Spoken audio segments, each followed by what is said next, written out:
प्रत्येक रविवार को जो अपन ने क्रम चला रखा था कि प्रत्येक रविवार को अपन एक भजन देखते हैं, और अभी अपने दयानंद राय जी के भजन चल रहे हैं।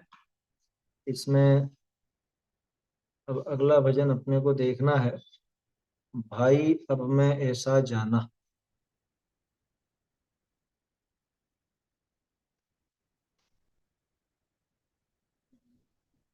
हम्म, सुंदर भजन है ना, समझने लायक है, सरल भी है, आसानी से समझ में आ जाए ऐसा है।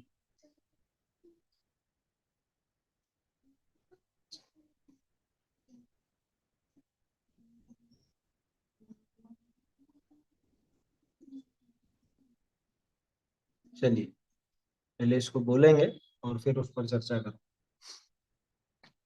भाई अब मैं साजाना, भाई अब मैं साजाना, उद्गल गर्भ चेत भिन्न है, मेरा चेतन बाना,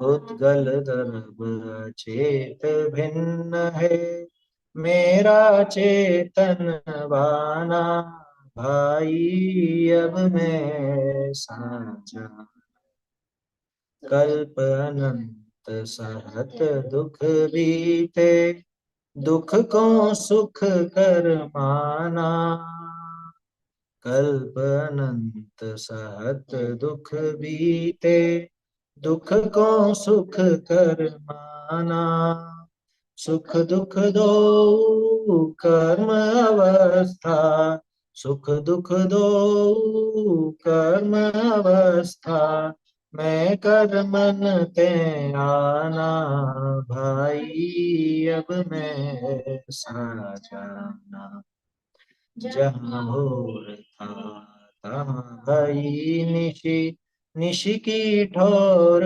बिहाना, जहाँ भोर था तहाँ भई निशि, निशि की ठोर बिहाना, भूल मिटी निज पद पहचाना, भूल मिटी निज पद पहचाना, परमानंद निधाना, भाई अब मैं सजाना, गूंगे का गुड़ खाय कहें किमि, यद्यपि स्वाद पिछाना, गूंगे का गुड़ खाय कहें किमि, यद्यपि स्वाद पिछाना, ज्ञानत जिन दे क्या ते जाने, ज्ञानत जिन दे क्या ते जाने, मेंढक हंस पखाना, भाई अब मैं साजा, भाई अब मैं साजा। देखिए बहुत सरल है भजन, सुंदर है। क्या कह रहे हैं, देखो जब सम्यक्त्व की प्राप्ति होती है और भेद विज्ञान होता है, बल्कि सम्यक दर्शन के पहले ही समझ लो, ये तो सम्यक दर्शन के पहले ही ये बातें समझ में आने लगती। वो कहता है ज्ञानी जीव अपने साथियों से कि भाई अब मैं ऐसा जाना, कि अब मैंने ऐसा जान लिया है, आज तक जिस चीज का मुझे ज्ञान नहीं था, लेकिन अब मैंने ये सारी बातें पहचान ली। क्या जाना कि पुद्गल दरब अचेत भिन्न है, मेरा चेतन बाना। पुद्गल द्रव्य कैसा है कि पुद्गल द्रव्य एक तो अचेतन है, और अचेतन होने की वजह से ही भिन्न है। मैं जीव द्रव्य हूं, है ना, मैं चेतन हूं, और ये पुद्गल द्रव्य है और ये अचेतन, तो ये अचेतन होने की वजह से मुझसे न्यारा है। आया समझ में? और मेरा चेतन बाना, भिन्नता क्यों है, क्योंकि ये अचेतन और मैं चेतन। चेतन बाना, बाना बोलते हैं वैसे कपड़ों को, वस्त्रों को, कि मेरा जो परिधान है वो चैतन्य का ही बना हुआ। बाबूजी ने एक पंक्ति लिखी है ऐसे, चिन्मय काया का अमूर्त परिधान रे, ये चैतन्य काय, ये शरीर नहीं है ना। काया चैतन्य काया यानी चिन्मय काय, यानी अपना ज्ञान स्वरूप। उस ज्ञान स्वरूप का बिल्कुल अमूर्त परिधान है। ये दिखता नहीं है, ऐसा अमूर्तिक परिधान, अमूर्तिक वस्त्र। उसी तरह से बात यहाँ पर, मेरा चेतन बना, कि मेरा तो ये चैतन्य स्वरूप ही वस्त्र है। उद्गल द्रव्य अचेतन है और मैं चैतन्य हूं। इस वजह से हम दोनों न्यारे न्यारे भिन्न भिन्न है, ऐसा अपने ने जान लिया है। आज तक तो इसी के भ्रम में मैं उलझ रहा था, लेकिन अब मैंने दोनों की भिन्नता जान ली। क्या हुआ आज तक ऐसा नहीं जानने के कारण? कल्प अनंत सहत दुख बीत, अनंत अनंत कल्प काल बीत गए। कैसे बीत गए? दुख को सहते हुए, है ना? कल्प अनंत सहत दुख बीत, और दुख को सुख कर माना। ये गजब हो गया। जो दुख था और जो दुख का कारण था, मैंने उसको सुख और सुख का कारण समझ लिया।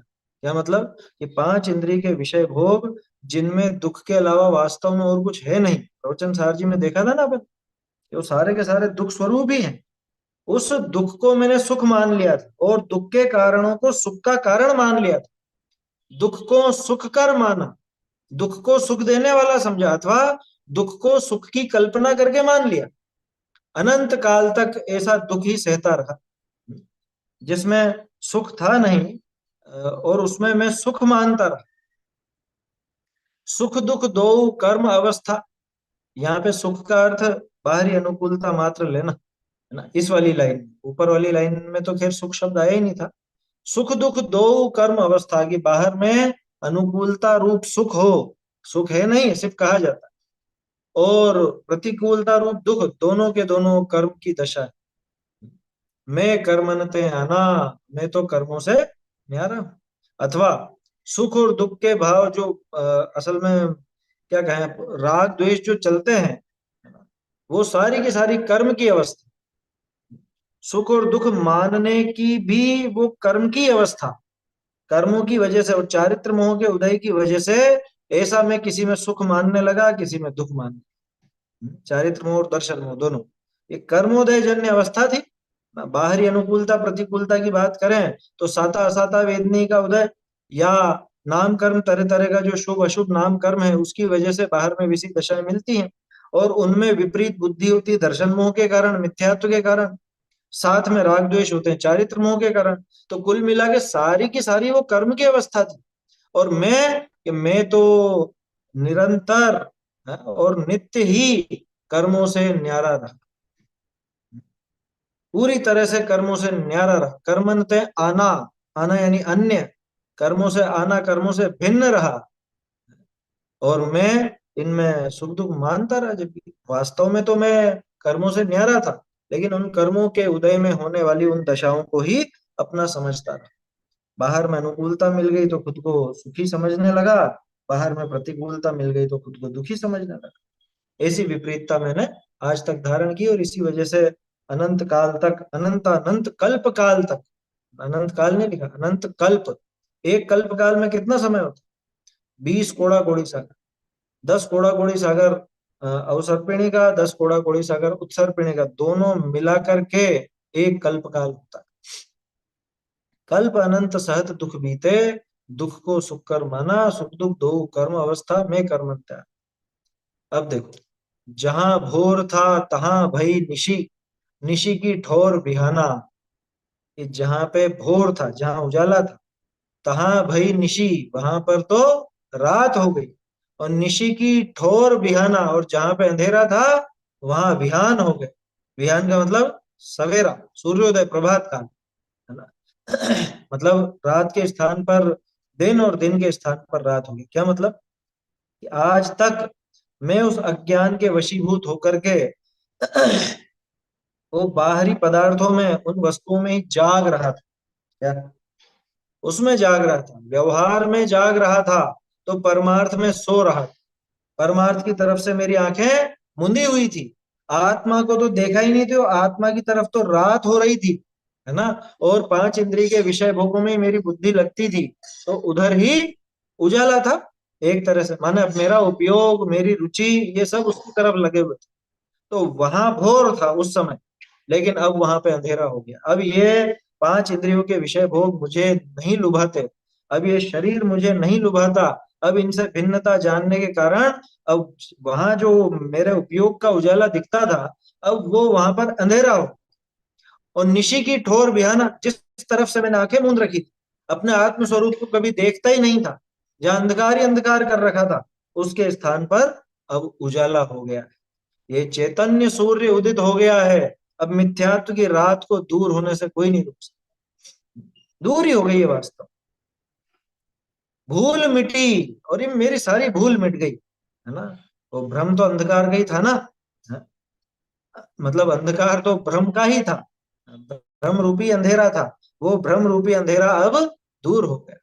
जहां भोर था तहां भई निशी, और निशी की ठोर बिहाना। भूल मिट गई तो अब क्या हुआ कि भूल मिटी निज पद पहचाना। भूल मिटते ही मैंने अपना स्वरूप पहचान लिया। कैसा स्वरूप? कि परमानंद निधाना। परम आनंद का जो निधान है, परमानंद का जो खजाना है, जहां से निरंतर परमानंद का स्रोत बहता रहता है, ऐसे मैंने उस निज पद को पहचान लिया। ऐसा वो मेरा निज पद, मेरा निज स्वरूप ऐसा था, उसको मैंने पहचान लिया। ये पहचान तो तभी हो सकती है जब भूल मिट जाए। जहां पे मैं जाग रहा था जिसके लिए, उसके लिए अब मैं सो गया। और जिसके लिए अनादि से सोया हुआ था, उसके लिए अब मैं जाग गया। ऐसे भूल मिटी तो निज पद को पहचान लिया, और परमानंद का निधान मुझे प्राप्त हो गया। गूंगे का गुड़ खाए कहें किमी, यद्यपि स्वाद पिछाना। ये तो समझाने की जरूरत ही नहीं है, आसानी से समझ में आ रहा हो। गूंगे का गुड़, गूंगे का गुड़ कौन सा होता है? ये गुड़ कोई गूंगे का नहीं होता, लेकिन ये तो दृष्टांत के लिए कहा जाता है। गूंगे के गुड़ का न्याय कि गूंगे का गुड़ खाए कहे किम, कहे कैसे? गूंगा गुड़ भी खाता है तो कुछ कह तो सकता नहीं, कहे किम, किस प्रकार से कहे। यद्यपि स्वाद पिछाना, हालांकि उसने स्वाद पहचान लिया, स्वाद उसको बराबर आता है, लेकिन बोल नहीं पाता। उसी तरह से हमको आत्म स्वरूप की समझ हुई है, और आत्म स्वरूप का, आत्मानंद का, ये चैतन्य के आनंद का, परम आनंद का मैंने जो रस चखा है, वो कह तो कैसे सकते हैं। यद्यपि स्वाद पिछाना, लेकिन कहें किमी। दयानंद राय जी कह रहे हैं, जिन देखा ते जाने, हैं, जिन्होंने इस आत्म स्वरूप को देखा है, अपने शुद्धात्म स्वरूप को देखा है, वो ही इसको जानते हैं। मेंढक हंस पखाना, मेंढक और हंस में पहचान कर ली। क्या? अब ये बहुत विचित्र प्रयोग है क्या? ऐसा प्रयोग कहीं साहित्य में एकाएक देखने को मिलता नहीं। मेंढक और हंस की पहचान कर ली, सीधा सा अर्थ है, मेंढक छोटा सा जीव है, मेंढक की छलांग कितनी सी, यहाँ से यहाँ तक। और मेंढक की दुनिया कितनी सी, कि उस कुएं जितनी, उसको इतना ही नजर आता है। अब हंस, हंस तो बहुत लंबी दूरी, हजारों किलोमीटर की यात्रा कर लेते हैं हंस। वो उधर रूस से आते हैं ना, साइबेरियन क्रेन, सारस, तो वहां से कितने कितने हजारों किलोमीटर दूर यहाँ पे आ जाते हैं। मौसम का बदलाव होता है। तो हंस भी वैसे ही उसी तरह का है, बड़ा पक्षी है, तो पूरी दुनिया हंस ने देखी। तो मेंढक हंस पखाना, इसमें एक चीज समझ लेना कि पहले बिल्कुल मेंढक जैसी कूप मंडूक की बुद्धि प्रसिद्ध है। कूप मंडूक बोलते हैं, कूप मंडूक माने कि वो कुएं जितनी दुनिया दिखती है उसको, उसको ये समझ में नहीं आता कि इससे बाहर कुछ दुनिया है। आज तक, मतलब वो अपने जीवन काल में उतनी ही दुनिया समझता रहता, ये दुनिया इतनी है, इससे ज्यादा शायद नहीं हो। जो कुछ उसे दिखता उसको ही सत्य माने बैठा, उतना मात्र ही सत्य माने बैठा। और हंस, हंस तो सब जगह घूमता फिरता है, उसको पता है। ऐसा समझ, ऐसे ही पहले अज्ञान के कारण मेरी दृष्टि संकुचित हो रही थी। अज्ञान के कारण मैं संकुचित बुद्धि वाला था, तो मुझे वास्तविक ज्ञान नहीं होता था, अपना आत्म स्वरूप का ज्ञान नहीं हो पाता। और अब हंस जैसी निर्मल दृष्टि प्रकट हुई। मेंढक और हंस में ये भी अंतर। हंस की विशेषता क्या है? हंस भेद विज्ञान की निशानी है। हंस जो है वो भेद विज्ञान का सूचक है, क्योंकि हंस में, हंस की चोंच में ऐसी ताकत बताते हैं कि जब वो दूध पीता है तो दूध में से दूध दूध ग्रहण कर लेता है, पानी छोड़ देता है। अब सुनी है अपन ने, तो ये कहावत सुनी और पढ़ी है? वास्तव में तो ऐसा हंस को कभी नजदीक से अपन ने देखा नहीं।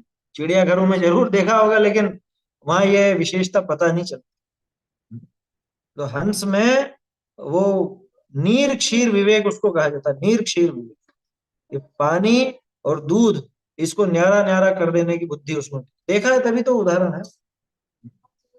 आया समझ में? तो भेद विज्ञान का सूचक है, भेद विज्ञान कैसा होता है ये बताने वाला उदाहरण। तो हंस जैसी बुद्धि रखो, मेंढक जैसी नहीं। मेंढक संकुचित बुद्धि वाला रहता है कि बस इतनी दुनिया है जितनी दिख रही है उसको, मेंढक तो वहां पे कुएं में। आया समझ में? हाँ? तो मेंढक हंस पखाना, मेंढक और हंस को मतलब वैसी पहचान कर ली है, यूं समझ लेना, है ना? भेद विज्ञान की दृष्टि यहाँ प्रकट हो गई है, और इसलिए वो कह रहे हैं कि भाई अब मैं ऐसा जाना, ये ऐसा मैंने जान लिया है ना, आत्म स्वरूप की प्राप्ति मैंने कर ली। इस प्रकार से ना ये भजन अपन ने देखा। आगे भी और प्रत्येक रविवार को जो अपने भजनों का क्रम चलता है वो अपन देखेंगे।